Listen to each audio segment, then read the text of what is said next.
నారాయణపేట జిల్లా చిన్నపర్లలో దాయాదులు దాడి చేసి యువకుణ్ణి హత్య చేసిన ఘటనను పోలీసు శాఖ తీవ్రంగా పరిగణించింది. విధుల్లో నిర్లక్ష్యంగా వ్యవహరించిన ఎస్ఐని సస్పెండ్ చేయగా 7 నిందితుల్లో 4 అదుపులోకి తీసుకుని విచారిస్తున్నారు. మృతదేహాన్ని తీసుకోబోమని ఆందోళనకు దిగిన మృతుని కుటుంబ సభ్యులు నిందితుల విషయంలో కఠినంగా వ్యవహరిస్తామని, బాధ్యులపై చర్యలు తీసుకుంటామని పోలీసుల హామీతో ఆందోళన విరమించారు. మృతునిపై దాడికి ముందు జరిగిన దాయాదుల మధ్య ఘర్షణ దృశ్యాలు సామాజిక మాధ్యమాల్లో వైరల్గా మారాయి. నారాయణపేట జిల్లా ఊట్కూరు మండలం చిన్నపొర్లలో భూ తగాదా విషయంలో దాయాదులు యువకునిపై దాడి చేసి దారుణంగా హత్య చేసిన ఘటన రాష్ట్రంలో సంచలనం సృష్టించింది. యువకునిపై దాయాది వర్గం దాడి చేస్తున్న దృశ్యాలు సామాజిక మాధ్యమాల్లో వైరల్ గా మారాయి. పోలీసులు పట్టించుకుని ఉంటే ఈ దాడి హత్య జరిగేది కాదన్న విమర్శలు వెల్లువెత్తడంతో పోలీసు శాఖ ఆ కేసును సీరియస్ గా తీసుకుంది. ఈ మేరకు శాంతి భద్రతల పరిరక్షణలో నిర్లక్ష్యంగా వ్యవహరించిన ఊట్కూరు ఎస్ఐ శ్రీనివాసులను సస్పెండ్ చేస్తూ నారాయణపేట ఎస్పీ యోగేష్ గౌతమ్ ఉత్తర్వులు జారీ చేశారు. ఘటనలో 7 నిందితులపై కేసు నమోదు చేసిన పోలీసులు 4 అరెస్టు చేశారు. గువ్వలి చినసంజప్ప, గుడ్డి ఆశప్ప, గువ్వలి శ్రీను, గువ్వలి కిష్టప్పలు ప్రస్తుతం పోలీసుల అదుపులో ఉండగా మరో 3 ప్రధాన నిందితులను పోలీసులు అదుపులోకి తీసుకోవాల్సి ఉంది. హత్యకు గురైన యువకుడు సంజప్ప మృతదేహానికి శవ పరీక్ష అనంతరం చిన్నపొర్లకు చేరుకోగా మృతదేహాన్ని తీసుకునేందుకు కుటుంబీకులు నిరాకరించారు. ఊట్కూరు ఎస్ఐ సకాలంలో స్పందించి ఉంటే ఈ హత్య జరిగేది కాదంటూ ఆందోళనకు దిగారు. ఎస్ఐని సస్పెండ్ చేయడంతో పాటు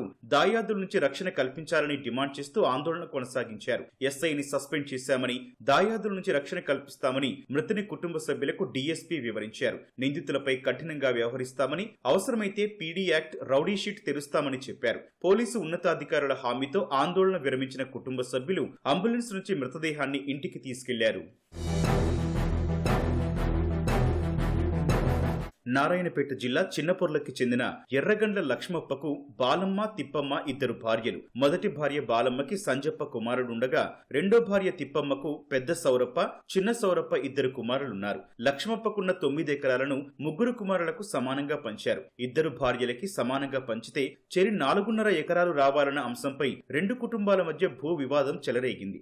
ఏళ్లుగా ఆ వివాదం కొనసాగుతోంది. 2022లో మొదటి భార్య కుటుంబ సభ్యులు కోర్టును ఆశ్రయించారు. ఇరు కుటుంబాలు తరచూ దాడులు చేసుకోవడం, పోలీస్ స్టేషన్లో ఫిర్యాదు చేసుకోవడం పరిపాటిగా మారింది. ఆ వివాదాల నడుమ పెద్ద సౌరప్ప కుమారుడు మృతుడు సంజప్ప పోలీసులకు ఫిర్యాదు చేశాడు. కోర్టు తీర్పు వచ్చే వరకు ఎవరి భూమిలో వారు సాగు చేసుకోవాలని సూచించడంతో పెద్ద సౌరప్ప, అతని కుమారుడు సంజప్ప, చిన్న సౌరప్ప, ఆయన భార్య కవిత వివాదంలో ఉన్న భూమి వద్దకు దున్నేందుకు వెళ్లారు. విషయం తెలుసుకున్న దాయాదులు అక్కడికి చేరుకుని 4 దాడికి దిగారు. ఆ ఘటనలో పెద్ద సౌరప్ప, చిన్న సౌరప్ప అక్కడి నుంచి పారిపోగా సంజప్ప, అతని చిన్నమ్మ కవితపై దాడికి దిగారు.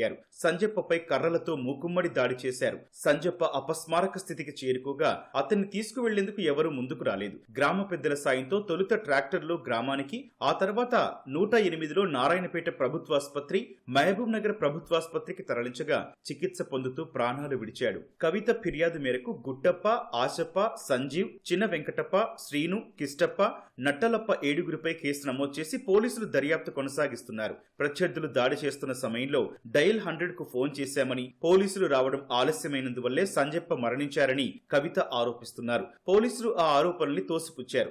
డయల్ 100కు ఫోన్ రాగానే సిబ్బందిని పంపామని అంటున్నారు. మృతుడు హైదరాబాద్ లో మేస్త్రి పని చేస్తూ జీవనం సాగిస్తుంటారు. మృతునికి భార్య అనిత, 3 ఏళ్లలోపు చిన్నారులు సాత్విక్, వంశీ కుమారులున్నారు.